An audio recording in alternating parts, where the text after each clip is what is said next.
Joining us now exclusively, attorney Robert Barnes, who is providing his services pro bono for the students from Covington Catholic High School. It's my understanding that they are not being named, sir. Why? The reason is to protect their anonymity. So you had someone like Kathy Griffin who called for them to be doxxed, called for them to be named and shamed. Many of them were doxxed in their local community. They received threats over the phone, threats through email, threats to their homes, threats to burn down their school, threats to their lives. You had Hollywood directors putting their physical bodies through shredders and posting that online. So because of the kind of threats they've experienced, the goal is to protect their anonymity as minors so that they're not further attacked and subject to further threats. And the law allows that to take place. The lawsuit against the Washington Post, though, was dismissed. How do you think this one can proceed? There are really two different claims. So the lawsuit against the Washington Post was brought by a different lawyer who had a different legal theory. What the Washington Post did is they reported certain false statements. But when we requested on behalf of the clients that I represent that they print a correction, they did so.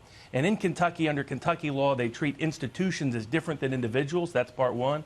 And part two, the Post didn't issue the defamatory opinions of the people that we sued. And the Post did issue corrections in ways that none of these defendants did. The reason they're being sued is because they used their big platforms to lie and libel about these kids and have refused to issue any correction at all. Let me read a couple of those tweets that have you so upset. First of all, from Kathy Griffin, the comedian. The reply from the school was pathetic and impotent. Name these kids. I want names. Shame them. If you think these blank wouldn't do it, wouldn't dox you in a heartbeat, think again. And then from Matthew Dowd, folks, let us not let these kids, their parents, and their school off the hook, regardless of what led up to this. This is awful. S.E. Cupp, conservative analyst over at CNN, wrote this. She said, hey, guys, seeing all the additional videos now, and I 100% regret reacting too quickly to the Covington story.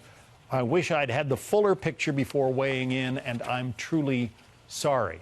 That's the kind of thing you want the others to do?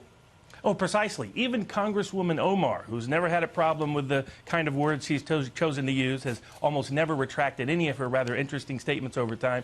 Even she issued a retraction and a correction within an hour of our request. All the institutional press covered the fact that an independent investigation completely cleared these kids of any wrongdoing. They did nothing racist. They weren't taunting or harassing anyone. They thought he was participating with them initially from what took place. They had no idea that they would have this social media lynch mob led by people like Maggie Haberman, a lead political reporter for the New York Times, or Senator Elizabeth Warren, who is right now one of the leading candidates for the Democratic nomination for the presidency, both of whom refuse to delete or correct or retract or issue any apology for their false statements about these kids. Kids they didn't know about an incident they never saw or witnessed. Elizabeth Warren, her tweet was covered in Alicia's report. I wanted to read one from Deb Haaland, the congresswoman from New Mexico. She writes, a Native American Vietnam War veteran was seen being harassed and mocked by a group of MAGA hat-wearing teens.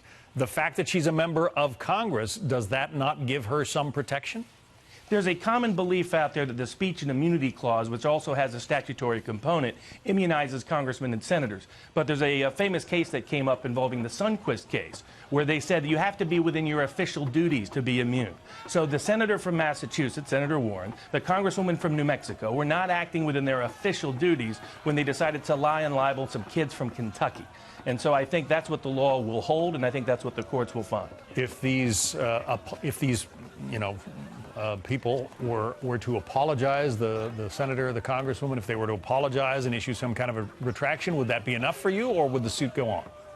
The suit at this point would likely go on, but we are offering remedies to each of them. We're receiving support from the Free America Law Center, which is helping court costs and things of that nature. So there's going to be some items they need to pay as part of that settlement process. But the families still remain open to people coming to terms with what they did, correcting what went wrong, so that it doesn't happen to any other families or any other kids in the future. Robert Barnes, the attorney representing the Covington Catholic students. Robert, thank you. Thanks a lot.